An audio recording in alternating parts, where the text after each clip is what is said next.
All right, Math 2, here we go. We've got lesson 5.2.1, perfect square equations. All right, so we're going to draw each diagram and write an equation to represent each of these scenarios here. So we've got Ernie. He's going to go install a square hot tub in his backyard. Sounds good. He plans to add a 3-foot wide deck on 2 adjacent sides of the hot tub. Ooh, that's a lot of words. If Ernie's backyard, which is also square, has 169 square feet of space, what is the largest hot tub he can order? All right, let's just start with the first sentence because this gets confusing really quick. So we got Ernie. He's going to install a square hot tub. So let's make a square hot tub. All right, so there we've got Ernie's square hot tub. And there's Ernie with his arms up on the side, enjoying the hot tub. All right, so there's Ernie in his hot tub. So there's the first sentence, square hot tub, good. He plans to add a 3-foot wide deck on 2 adjacent sides. So adjacent means next to each other. So I'm assuming that it means like right over here, he's going to have a deck. And then this side is also going to have a deck. So these are kind of like probably like a wood deck or something like that. There's a little wood. All right, woo, pretty pictures. There you go, a little knot in the wood right there. Okay. All right, beautiful. All right, so there's his 3-foot deck. All right, so he's got a backyard, and it's 169 square feet. He wants to find out what's the biggest hot tub that he can get. Okay, so the biggest hot tub would be him filling up his whole backyard in hot tub space. So we know that his whole backyard is 169 square feet. So that's area. So what's the area of this little diagram that we're looking at here? Well, I already know that this part is 3 and this part is 3 because that's the deck that he's got on it. But I don't know how big the hot tub is. I know it's square, so they're both the same. So this would be like X, and this would be X. So what's the area of the hot tub and this deck that he's built over here? Well, it looks like this side would be X plus 3, and this side would be X plus 3. That's a perfect square. That would be X plus 3 squared. So if I want to find out how much hot tub he can get to fill up his whole backyard, that'd be his biggest hot tub, what we can do is just like the introduction that we did on the last video, we can take the square root from both sides. So we can take a square root from both sides. And remember, square roots are the opposite operation of squaring. So that would leave me with just X plus 3 over here. Now remember, we have to add the plus or minus anytime we take the square root. Now, since I know my perfect squares, I know that 169 is 13 times 13, so that's a perfect square, and I get 13. Okay, now what do we do? Well, we're still looking for X, so I'm going to subtract 3 from both sides. All right, so I'm going to get X equals -3 plus or minus 13. Now this actually represents 2 separate answers. One of our answers is -3 plus 13. -3 plus 13 is 10. That's one answer. My second answer is -3 minus 13. -3 minus 13 is -16. We have 2 separate answers. But since this is a word problem and it's supposed to be like a real world type situation, I'm going to cancel out this one. That makes no sense. He can't have a hot tub that's -16 feet long. That's ridiculous. So I'm going to just go with 10. So my answer is his hot tub can be a 10 by 10 hot tub since it's square. There's our answer. Next one, Gabby is creating a decorative rock garden that will cover 12 square feet of her backyard, including its frame.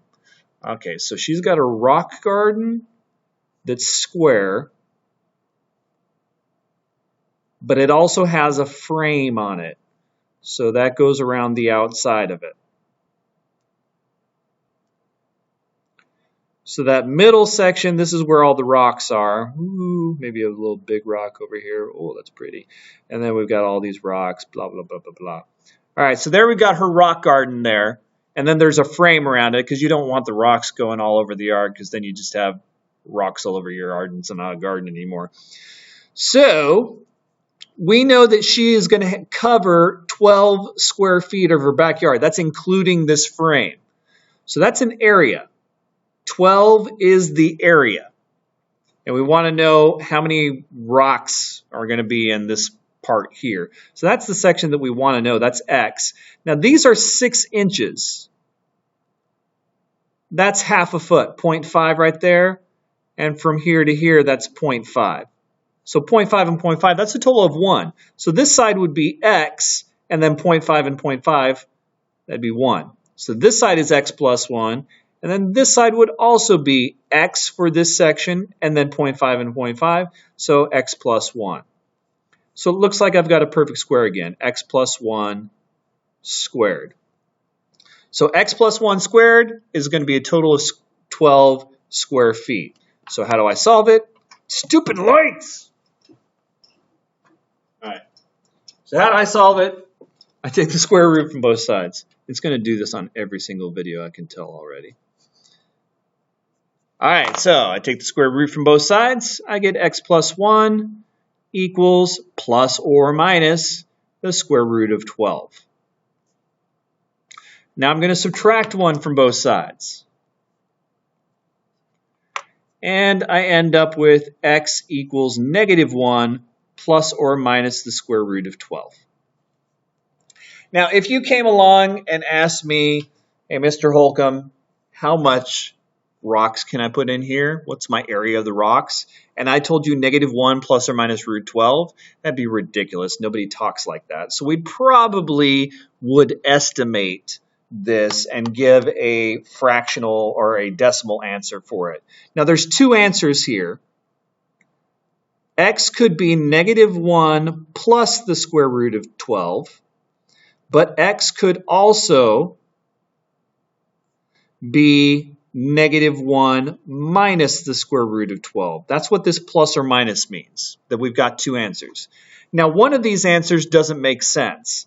A negative and a negative, that's going to give me a negative rock garden, so I'm not going to worry about that one. But now I need to find out on my calculator, well, how much exactly is the square root of 12? So I'm going to pull out my calculator. I'm going to do the square root of 12. And it tells me that it's about 3.5-ish or so. Let's just call it 3.5 for funsies.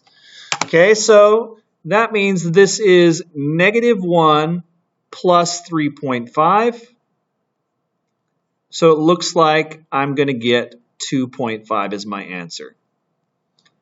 So it's going to be 2.5 feet by 2.5 feet. Or you could do 2.5 times 2.5 and get what? 6.25 square feet? Something like that. All right, moving on. So this is what we would call an approximated answer, since we had a square root. Now this one we had the exact answer, it was 10. But this one, since we were left with an irrational number, that radical that's irrational, we had to give an approximate answer. All right, next, we're going to use the square root method. So square root, square root. So I end up with x minus 1 equals plus or minus the square root of 4. Square root of 4 is a perfect square. Lucky me. I get negative 1 equals plus or minus 2. And now I can add 1 to both sides. And I get x is equal to 1 plus or minus 2. Now, since everything here is an integer, I can actually write down the 2 answers instead of leaving it with this plus or minus. The 2 answers are this: 1 plus 2, that's 3. The other answer is 1 minus 2, that's negative 1. So my 2 answers are 3 and negative 1. Next one, I'm going to take the square root of both sides. I get x minus 1 equals plus or minus the square root of 0. Well, the square root of 0 is just 0. And then I'm going to add 1 to both sides. And I get x equals 1 plus or minus 0. Now 1 plus 0 and 1 minus 0 are the same answer, so there's only one solution on this one. I get x equals 1.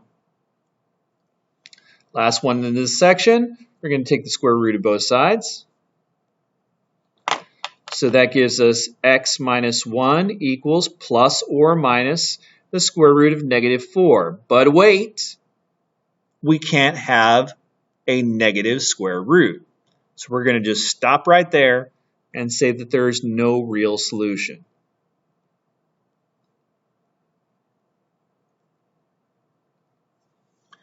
All right, moving on to 5-61. We're going to solve x minus 3 squared equals 12. We're going to give the exact answer. That's radical form, so there's going to be radical. And then we're going to give the approximate decimal answer. So that's where we pull out our calculator and approximate the answer. So square root both sides, boom, boom, boom, boom. I get x minus 3 equals plus or minus the square root of 12. Now 12 does break down. 12 is 3 times 4, and 4 is 2 times 2. So I got a pair of 2's and a 3 left over. So this becomes x minus 3 equals plus or minus 2 root 3. Couples go out, single stays home. Okay, now I'm going to add 3 to both sides. So I get x equals 3 plus or minus 2 root 3. This is the exact answer. I cannot reduce the radical anymore. I can't give the two actual answers over here because the radical is a number that goes on forever. So we have the two answers. One of the answers is 3 plus 2 root 3. The other answer is 3 minus 2 root 3. That is what we call radical form or exact form.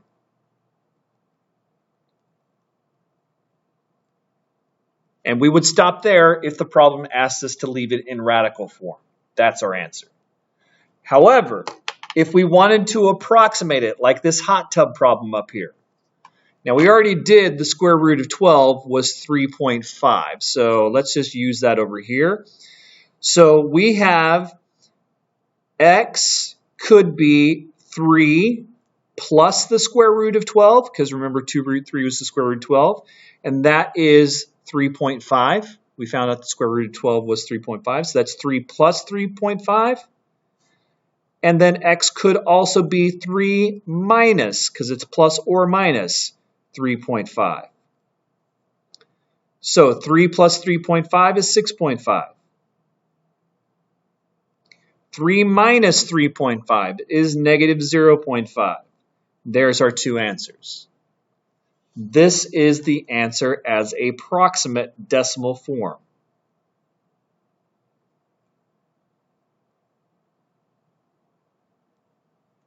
I just spelled decimal wrong.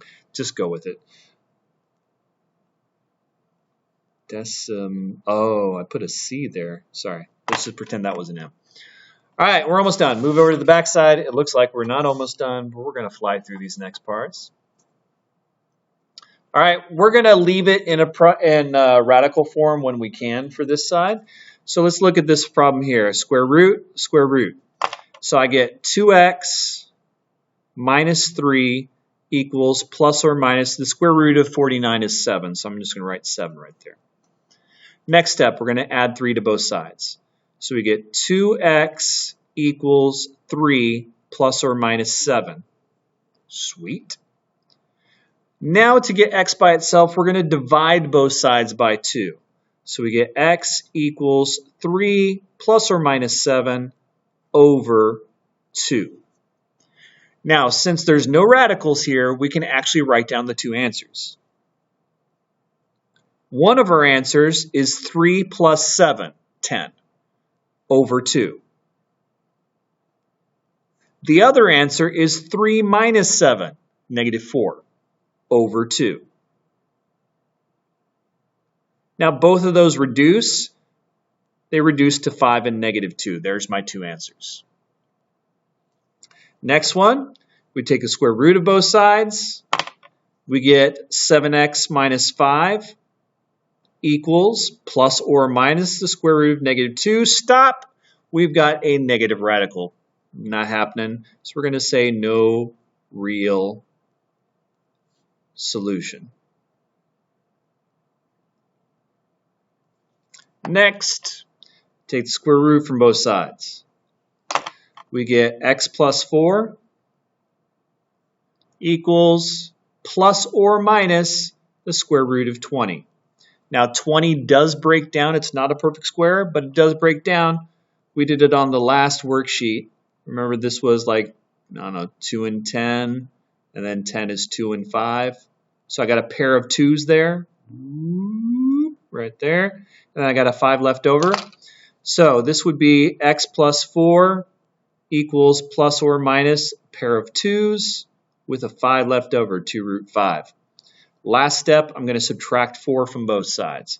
Make sure when you subtract a number or add a number to both sides, you put it in front of the plus or minus. So it's minus 4 plus or minus 2 root 5.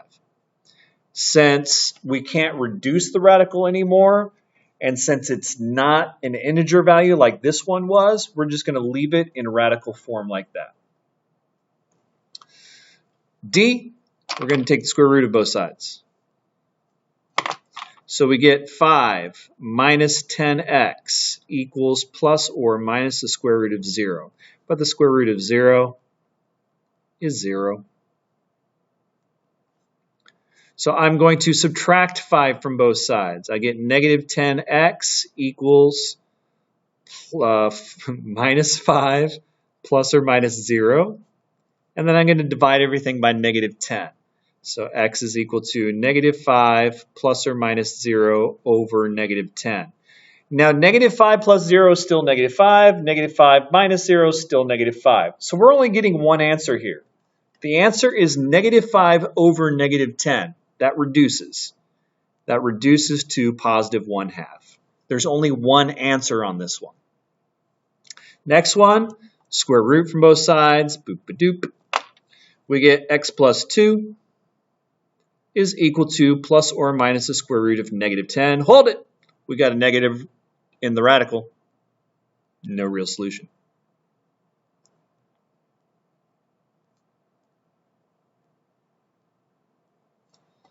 All right, next one. This one, before we take the square root from both sides, I'm going to subtract 5 first. I want only the perfect square on this side before I take the square root from both sides. Sorry about that.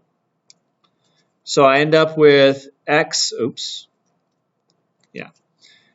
plus 11 squared equals 5 minus 5 is 0. Square root both sides. We end up with x plus 11 equals plus or minus 0. Square root of 0, 0. I would subtract 11 from both sides, and I get x equals negative 11 plus or minus 0. Well, negative 11 plus 0 and negative 11 minus 0 are the exact dang thing. So we only get one answer, x equals negative 11. So how can we tell when there's going to be two solutions? Well, we got two solutions here and two solutions here. What did they have in common? They had positive numbers that got taken from a square root. So the square root was positive, it was a positive number. So we square rooted positive number. When did we get one solution? These are the two situations where we only got one solution. And in this case, we were square rooting 0.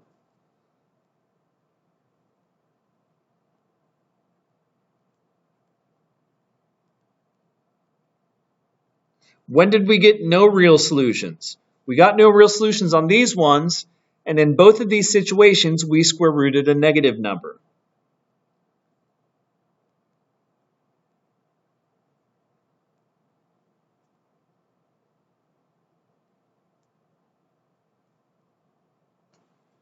All right, this one just says determine how many solutions we're going to have. Don't solve it, just determine how many solutions. Well, this one I would subtract 6 from both sides, and I would get 5x minus 2 squared equals negative 6.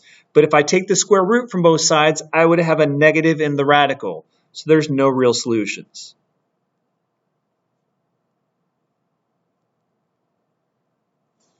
On this one, if I take the square root from both sides, I'll have 0 in the radical. That means there's one solution. On this one, if I take the square root from both sides, I'll have positive 11 in the radical. That means there's two solutions.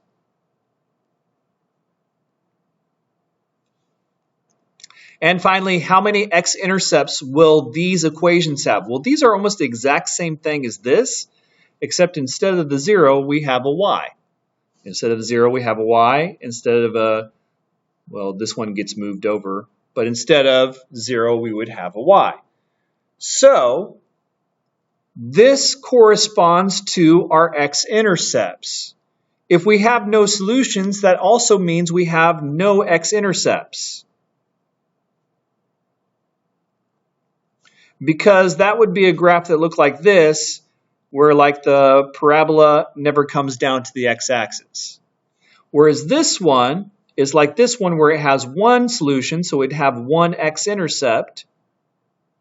And that would be a problem that might look like this, where I come down and I only touch the, where the vertex is sitting there on the x-axis.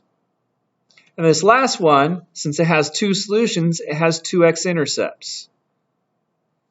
And what would that look like? That would look like this, where the parabola crosses the x-intercept twice. So all these solutions that we've been doing are our x-intercepts. All right, that's all I got for you. Enjoy. Bye-bye.